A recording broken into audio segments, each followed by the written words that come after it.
Hello. तो मेरा नाम शेखर है और मैं नॉलेज हब कोचिंग सेंटर संचालित करता हूँ रायगढ़ सिटी में, आपके अपने छत्तीसगढ़ में। और जो लोग मेरी वीडियो लगातार देख रहे हैं, मैं जनजाति, छत्तीसगढ़ की जनजाति के ऊपर अपनी वीडियोस जो है अभी बना रहा हूँ। और धीरे धीरे हम इस वीडियो दर वीडियो अलग अलग जनजातियों को समझते चल रहे हैं। आज थोड़ा संख्या बढ़ाया हमने जनजाति का, और एक एक करके हम जनजातियों को देखते चलेंगे कि और कौन कौन सी जनजाति है, क्या विशेष है उनमें, क्या खास बात है, क्या अलग रिचुअल है। देखिए, बाकी बहुत कुछ कॉमन रहता है, जैसे रहन सहन, रहने का ढंग या घर, आवास, ये बहुत कॉमन है। मिट्टी के घर होंगे या घास फूस की छप्पर होगी, ये आप मेंस में उत्तर लिखते समय रिपीट कर सकते हैं पॉइंट। लेकिन जो बेसिक फैक्ट है, जो एक एक अंक वाले आपके प्रश्न आते हैं या 2 अंक वाले, वन लाइनर जैसे कहते हैं, उसमें आप दिक्कत में फंस सकते हैं। मैं वो सारे फैक्ट एक जगह इकट्ठा किया हूँ और आपको बताने का प्रयास करूंगा। तो ज्यादा समय नहीं लेते, शुरू करते हैं। और आज जो जनजाति अपन पढ़ने वाले हैं उनमें भद्रा सबसे पहले अपन उठा रहे हैं। भद्रा जनजाति। अच्छा, भद्रा जनजाति, ये साउंड जो है, नाम जो है वो भद्रा या भृत्य। अब भृत्य किसे कहते हैं ये तो बताने की जरूरत नहीं है। सेवक या परिचायक, या फिर वो व्यक्ति जो घर में या किसी संस्थान में सेवा देने का कार्य करता है। और यहां अगर इतिहास को उठाएं तो इनके बारे में कथा बड़ी प्रचलित है कि राजा अन्नमदेव। अब अन्नमदेव कौन है, इसके लिए छत्तीसगढ़ का इतिहास पढ़ना पड़ेगा, लेकिन बहरहाल मैं आपको बता दूं, एक राजा जो तेलंगाना क्षेत्र से छत्तीसगढ़ में आए और बस्तर में उनका शासन रहा, काकतीय राजवंश की स्थापना की, उनके साथ साथ ये छत्तीसगढ़ चले आए थे। ये कहानी है जो कि मिलती है भद्रा जनजाति वालों के बारे में। लेकिन इनका मूल संबंध कई बार अगर देखा जाए तो उड़ीसा से भी जुड़ता हुआ दिखाई देता है। इसका मतलब उड़ीसा में भी ये जनजाति मिलेगी छत्तीसगढ़ के अलावा। अब अगर ऐसा है तो ये आपको क्लियर हो गया होगा कि दक्षिण छत्तीसगढ़ में रहती है, यहां तक कोई डाउट नहीं है, बहुत ईजी पॉइंट्स है। तो बस्तर संभाग और बस्तर संभाग के लगभग हर जिले में आपको भद्रा जनजाति के लोग मिल जाएंगे। और उड़ीसा से मैं रिलेशन बताया, तो उड़ीसा में भद्रा की जगह, वो प्रोनाउंसिएशन का ही बस खेल है, भोतड़ा कहा जाता है। अच्छा, नाम में थोड़ा सा ट्विस्ट करके कुछ मानव शास्त्री वो कहानी बना देते हैं। और ऐसी एक कहानी क्या कहती है कि श्री राम के भाई भरत, उन्होंने जिनको इस क्षेत्र पर राम की सेवा के लिए भेजा था, हाँ सही, राम जी वनवास काटने छत्तीसगढ़ आए थे, तो जिनको राम जी की सेवा पे भेजा, क्योंकि वो अयोध्या के राजा थे उस वक्त भरत, तो ये कहलाए भद्रा या सेवक या भृत्य। हालांकि ये प्रसंग सिर्फ ये जनजाति से जोड़ करके देखा जा सकता है, ऐसे रामायण में कहानी नहीं खोजने लग जाइएगा। चलिए इसके बाद बात करते हैं कि इसमें से खास बात क्या है या खास प्रश्न क्या आता है। तो भाई, इनमें अगर देखें तो 3 भाग में बटे हुए हैं भद्रा, मूलतः अगर देखें, जिसमें पित्त भद्रा, अमनेत भद्रा और सान भद्रा। पित्त, अमनेत और सान, इनमें तीनों में आपस में एक होता है ना वर्ग विभेद, वो पाया जाता है, या एक दूसरे से अपर और लोअर वाली हायरार्की जो होती है या श्रेणी जो कहते हैं हम, उसमें ये बटे हुए मानते हैं अपने आप को। और बहिर्गोत्रीय विवाह वाले होते हैं, अपने ही गोत्र में विवाह नहीं करते हैं। तो हालांकि उसका साइंटिफिक रीजन भी है, वो किसी वीडियो में डिस्कस करेंगे हम। अभी बात करते हैं कि इनकी बोली क्या है। बहुत ईजी है, भद्रा है जनजाति, बोली है भत्री। भद्रा जनजाति की बोली भत्री, और ये द्रविड़ भाषा वर्ग में आएगा। ठीक, चलिए। और इनका प्रमुख नाट्य भद्रा नाट्य, बड़ा मजेदार है भद्रा नाट्य। उड़ीसा में इसे पाल्हा कहा जाता है। और भद्रा नाट्य में करते क्या है भाई, किसी महापुरुष की कहानी, गीत आदि को गाते हुए, अब वो कोई माइथोलॉजिकल कैरेक्टर हो सकता है, यानी वो कैरेक्टर जिनके, जैसे राम है, कृष्ण है, इनकी कथा हो सकती है, या कोई अलग अलग प्रसंग हो सकते हैं, रावण के लंका का दहन कर देना हनुमान जी के द्वारा, या विभीषण के द्वारा भेद कर बता देना, या फिर जैसे हनुमान जी के द्वारा सीता जी की खोज करने जाना। इस तरह के अलग अलग प्रसंग जो हैं वो इससे लिए गए हैं। कृष्ण के जीवन से भी जुड़े हुए अलग अलग प्रसंग, जिनमें कृष्ण जी के गौरव गान का उल्लेख है, वो मिलता है। अब बात करते हैं इनके आराध्य कौन है, तो शिकार देवी। इससे ज्यादा आपको भद्रा पे हाथ पांव नहीं मारना है। हाँ, बेसिक चीजें वही रहेंगी, घर, रहने का आवास वास सब वैसा ही, मिट्टी के घर और घास फूस की छप्पर आदि। हाँ, साफ सफाई पसंद करने वाली जनजाति है, ये भी मेंशन करिएगा। चांदी का आभूषण, गिलेट याद होगा, वो महिलाएं धारण करती हैं इनमें भी। और बाकी ये जनजाति से इतने सारे फैक्ट आपको जानते हुए खत्म कर सकते हैं। अब बात करते हैं अगली जनजाति, जो है भारिया।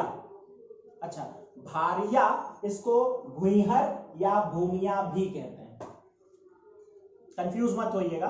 और अगर किसी को इस बात पे डाउट हो तो मेरे पास रिटन फैक्ट है और अच्छी किताबें हैं, जैसा कि मैं आपसे कहता हूं, जो दावा आपत्ति में यूज की जा सकती है, उससे अपन ये डाटा उठाते हैं। तो आप मदद ले सकते हैं मेरी, अगर आपको डाउट हो जाए तो किसी भी प्रश्न पर, तो हम ठोस डाटा अवेलेबल कराने का प्रयास भी कर सकते हैं। तो भारिया भुइहर या भूमिया आदि के नाम से भी जाने जाते हैं। इनकी उत्पत्ति की कहानी क्या है? तो भारू, भारू एक घास होता है, जैसे दूबी होती वैसी घास का तिनका भारू, उसका प्रयोग करके कहते हैं कि अर्जुन ने महाभारत युद्ध के समय अपनी सेना का एक हिस्सा बनाया था और यही लोग आगे चल के भारिया कहलाए।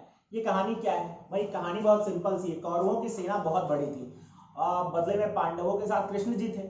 अब ये संख्या कम होते हुए देख करके अर्जुन ने यह फैसला किया था। माइथोलॉजिकल कहानी है, दिमाग कम लगाना है, लेकिन ये पूछ सकता है कि भारू घास से उत्पत्ति का किसका सिद्धांत है? तो भाई कौन सी जनजाति से जुड़ेगा? सिंपल दिख रहा है, भारिया जनजाति, तो अर्जुन से संबंधित है। अच्छा, इनमें एक फैक्ट मुझे और पता चला इसी जनजाति को पढ़ते हुए कि इनका संकेंद्रण मेनली एमपी के छिंदवाड़ा में, मध्य प्रदेश जाइएगा छिंदवाड़ा आपको मिलेगा, वहां इनका मेन संकेंद्रण है। लेकिन और उसमें भी इनका गढ़ जो है वो पातालकोट कहा जाता है। पता नहीं ये डाटा पूछे नहीं पूछे, बट देख सकते हैं आप। लेकिन छत्तीसगढ़ में बिलासपुर सरगुजा संभाग में आप इस जनजाति को देख सकते हैं। इनकी बोली भरनोटी, बोली भरनोटी और भारिया भरनोटी, याद करने में बहुत दिक्कत नहीं होनी चाहिए। निवास स्थान ढाना, तो ढाना क्या होता है? ढाना इज काइंड ऑफ, आप कह सकते हैं एक बस्ती, एक ऐसा घेरा जिसके भीतर 12-15 से लेकर 25 मकान हो सकते हैं, वो एक साथ रहेंगे और एक ढाने के फिर दूर दूसरा ढाना होगा, यानी दो ढाने के बीच दूरी होती है, लेकिन एक ढाना में कितने घर एक साथ होते हैं। फैक्ट सिंपल है। ढाना और कहां है, अगर किसी को पता हो, कोई मध्य प्रदेश वाला हो, तो नीचे कमेंट में मेंशन करिएगा कि ढाना शब्द आपने कहां सुना है, तो पता भी चलेगा कि आप मेरे वीडियो कितने ध्यान से सुन रहे हैं। ठीक है, अगर एमपी वाले कोई सुन रहे हैं या छत्तीसगढ़ में रह रहे हैं, मध्य प्रदेश से रिश्ता जिनका है, और वो बताएं कि कमेंट में कि ढाना कहाँ सुना है उन्होंने, नहीं तो मैं मौजूद हूँ। ठीक, अच्छा, इनकी कृषि का जो प्रकार है वो दाहिया कृषि है। दाहिया वही स्थानांतरित कृषि, यहाँ पे शिफ्टिंग कल्टीवेशन, जंगल जलाइए खेती करिए, फिर जंगल जलाइए, फिर आगे खेती करिए, बस वही वाली। युवा गृह इनका भी है, यूथ क्लब, रंगभंग। अच्छा, यूथ क्लब क्या होता है, इसमें मुझे कमेंट में किसी ने पूछा था, तो मैं बताना चाहूंगा कि भाई युवा गृह एक ऐसा जगह है जहां अविवाहित युवक युवती इकट्ठा होते हैं और अपने संस्कृति की शिक्षा लेते हैं। इनमें दो बहुत फेमस है, एक उरांव जनजाति का धुमकुरिया, और उससे कहीं ज्यादा फेमस या ज्यादा महत्वपूर्ण जिसने अभी तक अपने आप को बचा के रखा है, आज हम पढ़ने वाले हैं घोटुल, मुड़िया जनजाति में आप घोटुल पढ़ेंगे। तो दो युवा गृह की डिटेलिंग यकीन जानिए, मैं इसकी दो सेपरेट क्लास लूंगा युवा गृह की, और एक एक छोटा बड़ा फैक्ट आपसे शेयर करूंगा ताकि आप अच्छा खासा उत्तर तैयार कर सके अपना। तो ऐसे एक युवा गृह आपको यहाँ याद रखना है, युवा गृह यूथ क्लब, जहां अविवाहित लोग ही एंट्री ले सकते हैं, वो रंगभंग के नाम से जाना जाता है। भारिया का ये आया हुआ, माफी चाहूंगा, भुइहर भूमिया या भारिया जनजाति में ये आया हुआ प्रश्न है। अब बात करते हैं कि इनके विवाह संस्कार। अच्छा, इसमें विवाह संस्कार में खर्ची, खर्ची क्या होता है? जैसे वर पक्ष वाले, तो वर पक्ष वाले जब वधु पक्ष के यहाँ जाते हैं वो रिश्ता तय करने, तो रिश्ता तय करने के बाद जब बातचीत हो जाती है और फिक्स हो जाता है कि हाँ भाई दुल्हन तो इसी घर से लाने वाले हैं हम, तो वर पक्ष के लोग वधु पक्ष के यहाँ उनके पिता को खर्ची के रूप में कुछ पैसे, अनाज आदि दे करके आते हैं। एक तरह से वधु मूल्य समझ लीजिए और रिश्ता तय होने की एक शर्त समझ लीजिए, ये होता है खर्ची। याद रह जाएगा, नाम से सेंस दे रहा है। हाँ, चलिए अब बात करते हैं कि इनका नृत्य क्या है। बड़म, ये बहुत महत्वपूर्ण है, सबसे लंबे समय तक चलने वाले नृत्य में बड़म को पूछ चुका है पहले भी प्रश्न, और ये ध्यान रखेंगे, बड़ा महत्वपूर्ण प्रश्न है। आराध्य बूढ़ा देव, दूल्हा देव, नाग देव और बागेश्वर देव। बागेश्वर देव गांव की रक्षा करने वाले मान लिए जाते हैं। इस जनजाति में मोर और सांप का मांस खाने का रिवाज भी पाया जाता है, लेकिन आप समझ सकते हैं कि मोर राष्ट्रीय पक्षी होने के नाते संरक्षण की श्रेणी में तो आता ही है, और सांप का मांस खाना और चमगादड़ खाना और बाकी सारी चीजों का हिसाब किताब तो आप कोरोना में समझ रहे होंगे, बहुत दिक्कत हो रखी है ना। अच्छा, एक न्यूज आज मैं पढ़ रहा था या मुझे किसी ने फ्लैश के रूप में भेजा था इस न्यूज फ्लैश में कि WHO का कहना है कि हमें कोरोना के साथ जीना सीख लेना चाहिए। इस वायरस को कभी भी पूरी तरह से खत्म नहीं किया जा सकता, वाजिब है, ठीक है। बहुत सारी और भी बीमारियां हैं जिनको वैक्सीन बन जाने के बाद भी पूरी तरह खत्म नहीं किया जा सकता। पोलियो को ही ले लेते हैं फॉर एग्जांपल, अभी तक हम उसके चरण दर चरण चलाए जा रहे हैं, लेकिन यार WHO जैसी संस्था को इतना बड़ा स्टेटमेंट पास नहीं करना चाहिए। वो पहले भी गलती कर चुका है और अभी उसे कम से कम थोड़ा जिम्मेदार होते हुए आशा बंधानी चाहिए कि देश या विश्व इस परेशानी से बाहर आएगा। लोगों को आप इस सांसद में, इस सोच में नहीं छोड़ सकते कि हम इस वायरस के साथ जीना सीखना होगा। क्या लॉकडाउन हम बढ़ाते रहे? नहीं, पॉसिबल नहीं है। तो आप सोचिए कि क्या दिक्कतें हैं। खैर, आगे बढ़ते हैं और बात करते हैं कि इनमें एक मुठना नाबाका, नाम थोड़ा सा वियर्ड है, अजीब है, मुठना नाबाका, ये एक चबूतरा होता है। एक ऐसा चबूतरा जो गांव की सीमा पे बना होता है, वो जगह जहां गांव के लोग इकट्ठा होते हैं और जब न्याय आदि की बात होती है तो यही उस चबूतरे पर जाति पंचायत लगती है। बन जाएगा। नृत्य एक और मुझे इनका जो है वो पढ़ते हुए मिला तो मैं यहाँ मेंशन कर रहा हूँ, पड़की नृत्य। पड़की नृत्य केवल महिलाएं करती हैं, पड़की नृत्य केवल महिलाएं करती हैं, ये ध्यान रखेंगे। और एक गीत मिला सदक, सदक, सदक गीत। ये जब बच्चा होता है ना और फिर उसकी गर्भनाल जब टूट करके अलग होती है तो फिर छठी की जाती है, उस अवसर पर गाया जाने वाला गीत है। कभी कभी यही पूछ लेता है कि सदक किस संस्कार से जुड़ा हुआ गीत? भाई छठी से जुड़ा हुआ गीत है, इजी है, याद हो जाएगा। तो ये सारे फैक्ट थे जो भारिया जनजाति से। मुझे एक काम और करिएगा, कमेंट में ये भी बताइएगा कि क्या आपको मेरे पढ़ाने के कारण कुछ नए फैक्ट मिल पा रहे हैं या नहीं। किताबें शायद आपके पास भी होंगी और आप उनसे कुछ कुछ देख भी रहे होंगे या पढ़ते भी रहे होंगे। मैं ये नहीं कहता कि मैं ही जो पढ़ा रहा हूँ वही आप पढ़ें, लेकिन अगर आप अपने पास मौजूद किताबों से पढ़ रहे हैं और फिर मेरा वीडियो देख रहे हैं तो आप बताइए क्या आपको नई जानकारी मिल रही है या नहीं। और अगर ऐसा है तो मेरा उत्साहवर्धन होगा, और नहीं तो ठीक है, मैं कोशिश करूंगा कि और नए डाटा आपको प्रोवाइड कर सकूं, बना करके नहीं, जो सच में है। आगे बढ़ते हैं, माड़िया जनजाति पर आते हैं। तो माड़िया जनजाति अगेन दक्षिण छत्तीसगढ़ की बात कर रहे हैं, बस्तर संभाग की तरफ चलते हैं। माड़िया जनजाति दंतेवाड़ा और बस्तर में आपको दिखाई देगी। दंतेवाड़ा और बस्तर में, बस्तर संभाग के और भी जो जिले हैं वहां भी थोड़ी बहुत मौजूद है। अच्छा, ये जनजाति का लिमिटेड अगर करें, इसको एक बांधे तो माड़िया जनजाति बाइसन हॉर्न, वो जो बाइसन गौर जिसे कहते हैं, कई बार जंगली भैंसा शब्द आप प्रयोग करते हुए देखे होंगे, उसका सींग जो होता है उसको पहन करके नृत्य करने के लिए जानी जाने वाली जनजाति के रूप में। तो कई बार बाइसन हॉर्न माड़िया भी कह दिया जाता है, याद हो जाएगा। इनका जो नृत्य होता है वो उसी मुकुट को पहन करके होता है। अब एक छोटा सा फैक्ट और देखते हैं कि इनका जो नृत्य है वो गौर नृत्य भी कहलाता है, उस पशु के सींग को धारण करके नृत्य करने के कारण। और इस नृत्य के ऊपर एक किताब लिखी गई, द गौर। किताब के लेखक वेरियर एल्विन साहब है, बताया था मैं इनके बारे में पिछले वीडियो में। तो जनजाति के विशेषज्ञ मानव शास्त्री वेरियर एल्विन साहब ने कहा है कि दुनिया का सबसे सुंदर नृत्य अगर कुछ है तो वो यही नृत्य है। अच्छा, हम पहाड़ी कोरबा पढ़ रहे थे और उनके एक नृत्य को सबसे भयावह नृत्य कहा जाता है। कमेंट में बताइएगा कौन सा है वो नृत्य। आगे बढ़े, चलिए तो हम देखते हैं कि ये जनजाति भोजन के रूप में क्या लेती है, मोटा अनाज। अच्छा, इनके आवास को क्या कहा जाता है? सिहारी कहा जाता है। आवास बहुत सिंपल सा होता है, वही मिट्टी का घर, घास फूस की छत आदि वाला, बहुत सिंपल से आप फैक्ट याद कर लेंगे। अब बात करते हैं पेय पदार्थ में सल्फी बड़ा पसंद होता है इनको। ये एक प्रकार का मादक पेय पदार्थ है, अल्कोहलिक, हाँ बिल्कुल। और पर्व, जात्रा, नवाखाई। अच्छा, ये जात्रा जो पर्व है ना, इसी अवसर पर तो मेन गौर नृत्य होता है। ये भी क्वेश्चन आ चुका है, ध्यान रखेंगे। अब बात करते हैं इनके आराध्य कौन है। भूमि माता है, भीम देवता है। भीम देवता से एक फैक्ट याद आ रहा है, क्या है तो कहानी माड़िया की जो बताई जाती है, इनके उत्पत्ति की कहानी जो पता चलती है तो वो जल प्रलय से जुड़ जाती है। याद है जल प्रलय में अलग अलग कहानियां आपको सुना रहा था, हर जनजाति के अपने वर्जन है उसमें। इनका वर्जन क्या है? इनका वर्जन यह है कि जब जल प्रलय आया तो भीम देवता जो थे वो उसमें सरवाइव करते हैं और उन्होंने अपने हल से जमीन का एक टुकड़ा ऊपर उठाया पानी से। धीरे धीरे वो पर्वत के रूप में ऊपर और ऊपर उठने लग गया, लेकिन इंसान नाम की कोई भी चीज वहां पर मौजूद नहीं थी।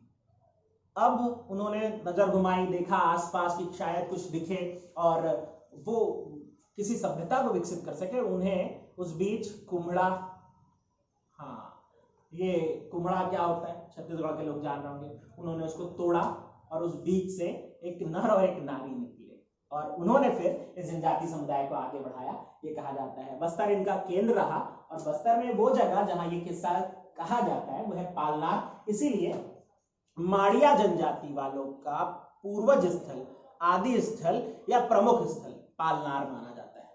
याद हो जाएगा? हो जाएगा, आप मेहनत कर रहे हैं, अच्छा लग रहा है मुझे।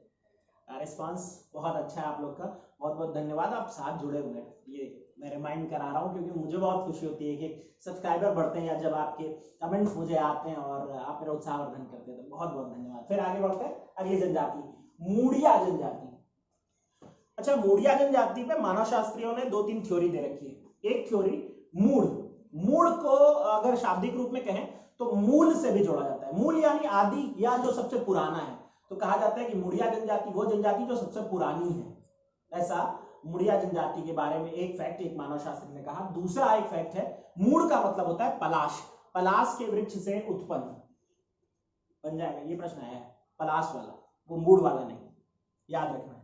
अब बात करते हैं कि इनके आदि पूर्वज कौन है। लिंगोपेन, लिंगोपेन वो देवता है जिन्होंने घोटुल की स्थापना की थी, जो कि सबसे फेमस युवा गृह। लिंगोपेन की भी एक कहानी मिलती है। कांकेर के पास के पहाड़ी वाले क्षेत्र में 6-7 भाई रहते थे, उनमें से एक भाई यानी सबसे छोटे भाई लिंगोपेन होते थे। सभी भाइयों 6 भाइयों का विवाह हो गया, 7वें सबसे छोटे भाई का विवाह नहीं हुआ था और समहाउ वो शायद उनके साथ रहने में कंफर्टेबल नहीं थे या उन्हें सही नहीं लग रहा था, इसलिए वो जगह छोड़ करके आए और उन्होंने घोटुल की स्थापना करते हुए एक पूरी जनजाति को युवा गृह दे दिया। आराध्य माने जाते हैं मुड़िया जनजाति में लिंगोपेन, देवता का दर्जा प्राप्त है। इसके अलावा एक देवता और अंगादेव, तो लकड़ी का एक स्तंभ, काष्ठ स्तंभ बनाया जाता है, उस उन्हें जो है वो अंगादेव का दर्जा दिया जाता है। ध्यान रखेंगे, अंगादेव किनके बने हुए? काष्ठ के बने हुए, काष्ठ लकड़ी के बने हुए। और लिंगोपेन देवता कौन है? वो जिन्होंने घोटुल की स्थापना की और घोटुल के भीतर ही अंगादेव का काष्ठ स्तंभ होता है। फैक्ट गडमड नहीं हो रहे हैं, याद हो जाएंगे। चलिए अब देखते हैं अगला क्या है। तो काष्ठ शिल्प करते हैं, क्यों करते हैं भाई? काष्ठ शिल्प अंगादेव, हाँ बांस शिल्प करने के लिए जाने जाते हैं। चित्रकला, बहुत सुंदर चित्रकला होती है। जब घोटुल बनाया जाता है तो कुछ लोगों को ये जिम्मेदारी दी जाती है कि उस घोटुल को चित्रकला से सजाए भी। एक किताब है यार मैंने तो इस नाम से, जो लोग पढ़े बहुत अच्छी बात है, नहीं पढ़े तो आप देखें अगर आपको मिल सके तो वो किताब, नहीं तो मैं कोशिश करूंगा कि इसकी PDF वगैरह प्रोवाइड कर सकूं, जो मेरे व्हाट्सएप में जुड़े हुए हैं, कोशिश करूंगा। वो किताब मेरे पास हार्ड कॉपी में है और PDF बनाने में थोड़ा वक्त लग जाएगा, लेकिन कोशिश करेंगे अपन कि ये किताब आप तक पहुंच सके। वैसे जो किताब हाथ में लेके पढ़ने का मजा है, उसका आनंद जो है वो अलग ही है, खुशबू अलग होती है किताब की। हाँ खैर आगे बढ़ते हैं। तो इनका जो क्षेत्र है वो कांकेर है, नारायणपुर और कोंडागांव। अच्छा, मुड़िया जनजाति में एक फैक्ट जो है वो ये मुझे रोचक मिला, आखिरी में मैं मेंशन कर रखा हूँ। घोटुल मुड़िया, राजा मुड़िया और झोरिया मुड़िया, 3 अलग अलग कैटेगरी में बांट दिए गए। घोटुल मुड़िया वो जो घोटुल में सदस्य बनते हैं, पालन करते हैं। राजा मुड़िया वो थे जो बस्तर, अच्छा घोटुल मुड़िया जो कांकेर, नारायणपुर आदि जगह, कोंडागांव आदि जगह। बस्तर जो चले गए वो राजा मुड़िया कहलाए, गोंड आदि जनजाति के साथ राजा का कार्य किया जिन्होंने।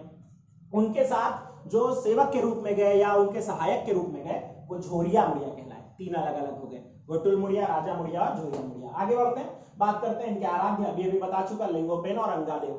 अब बात करते हैं इनका नृत्य, एबाल तोड़। अच्छा, नृत्य में मैं अलग से क्लास लूंगा तो घबराइएगा नहीं, अभी नृत्य का नाम याद करें, बाकी डिटेल नृत्य वाली क्लास में। एबाल तोड़ एक नृत्य है।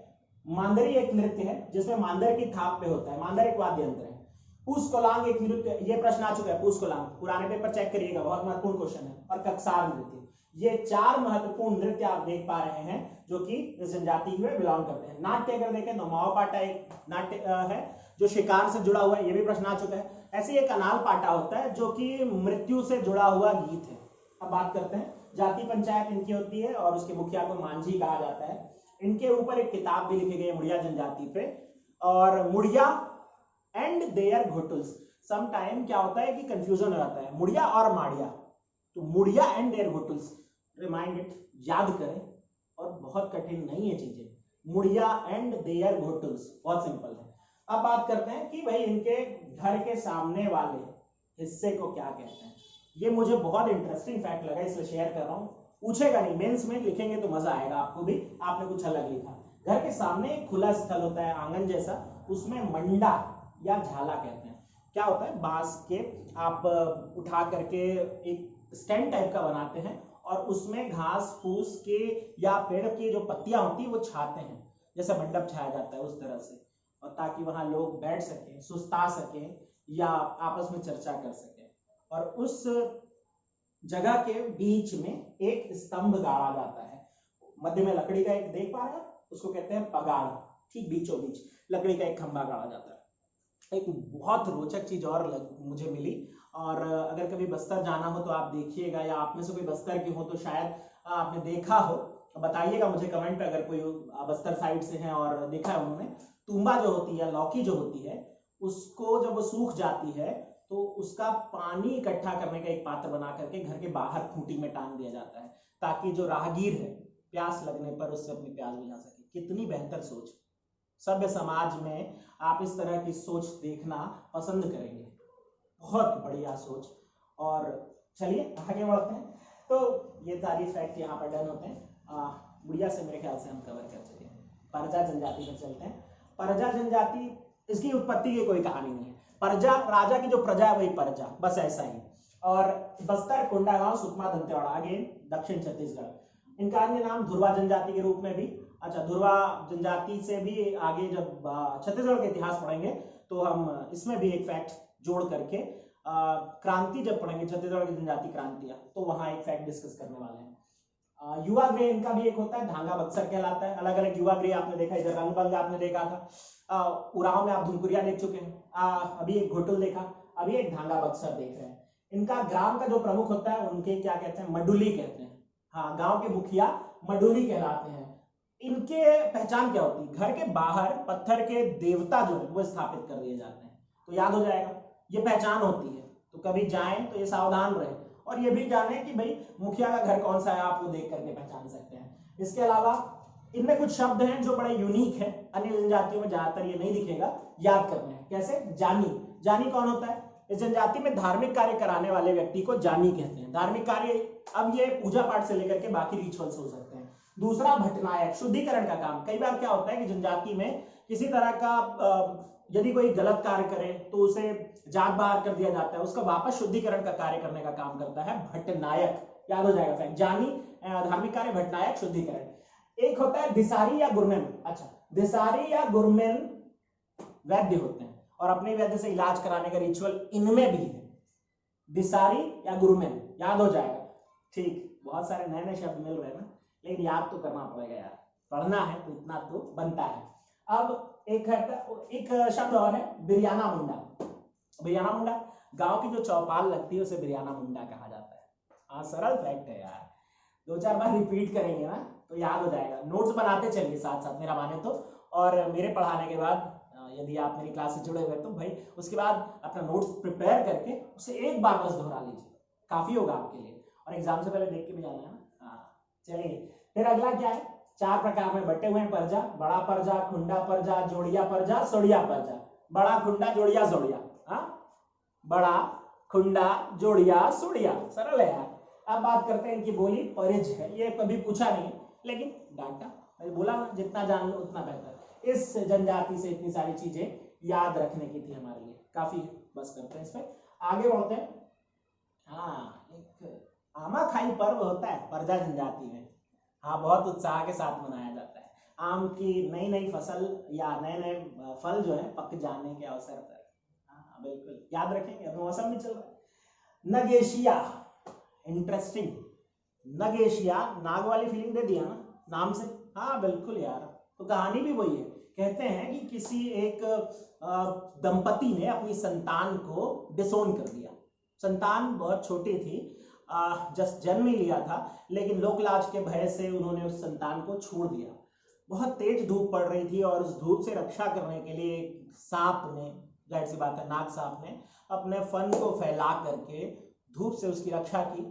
और बाद में आगे चल के इस जनजाति का ये जो बच्चा है वो बड़ा हुआ और फिर उसने इस संप्रदाय को या इस जनजाति वर्ग को आगे बढ़ाया। नगेशिया इसलिए नाम पड़ता है। सरगुजा, जशपुर और रायगढ़ कनेक्शन है इसका। और एक जो है छोटी सी कहानी वो ये मिलती है, नग, यहाँ पे छोटा नागपुर ले लेते हैं, बसिया, नग बसिया, यहाँ नग यानी छोटा नागपुर, बसिया यानी रहने वाला। छोटा नागपुर क्षेत्र में जो रहने वाले थे उनको नगेशिया कह दिया। ये भी एक मानव शास्त्री है, उन्होंने थ्योरी दे रखी है। दोनों थ्योरी अपन रिलेट कर सकते हैं। नाग साफ वाली ज्यादा महत्वपूर्ण है, नाग पकड़ने का काम भी करती है, मारती नहीं, उसे पकड़ती है, छोड़ दिया करती है। बोली इनकी सदरी है, जाहिर सी बात है मुंडा भाषा वर्ग में है, यानी छोटा नागपुर से रिलेटेड वाली। आराध्य इनके शिकार देवी है, सरना माता है, इनमें भी तांत्रिक होते हैं, उन्हें देवार कहा जाता है। सबसे इंटरेस्टिंग इसमें क्या है, विवाह की पद्धति तिलका, धुरिया और सिंदूरिया। रिपीट करें, तिलका, धुरिया और सिंदूरिया। तो कहानी क्या कहती है? कहते हैं कि ये जो नगेशिया थे हमारे, वो बच्चे जो बाद में बड़े हुए और जिन्होंने आगे बढ़ाया, उन्होंने 3 विवाह किए थे। 3 विवाह में जो सबसे पहले पारंपरिक रूप से शादी हुई या विवाह का तरीका हुआ सिंदूर विंदूर लगा करके, वो सिंदूरिया विवाह, सबसे उच्च दर्जे का। तो उनकी संतान सभी उच्च दर्जे की वर्ग वाली अपने आप को कहती है। दूसरा, उन्होंने विवाह किया जिसमें उन्होंने मांग पे तेल भर करके पत्नी स्वीकार लिया दूसरी महिला को, और इस तरह से उनकी संतान तिलका वाली कहलाई। और तीसरी उन्होंने जो पत्नी बनाई, उनके मांग पर पैरों की धूल भर करके उनसे विवाह किया। 3 विवाह के रिचुअल। तो यार ये था आज का जनजाति का वीडियो। इंटरेस्टिंग फैक्ट है। आप सोच रहे होंगे कि अब फैक्ट कम क्यों होते जा रहे हैं। बाकी जनजातियों में इतने फैक्ट नहीं है, और जिनमें होंगे मैं बहुत सारी डिटेल के साथ भी बताऊंगा। तो मेरी कोशिश है कि आपसे लगातार जुड़ा रहूं और आप भी ऐसे ही साथ बने रहें। अगर आपको वीडियो पसंद आ रहे हैं प्लीज लाइक करिएगा, शेयर करिएगा अपने दोस्तों से, ताकि हम एक बड़े परिवार के रूप में आगे बढ़ें। और कमेंट करके बताइएगा कि आपको किस और टॉपिक पर वीडियो चाहिए। मैं कोशिश करूंगा कि आप अगर किसी टॉपिक पर वीडियो चाहते हैं तो मैं उसमें समय निकाल करके वो वीडियो भी अलग से बना करके आपको 15 मिनट 20 मिनट का वो प्रोवाइड करूं। अच्छा लगा आपसे फिर से एक बार मिल करके। इसी तरह साथ बने रहिए। बहुत बहुत शुक्रिया, मिलते हैं फिर से। Good night.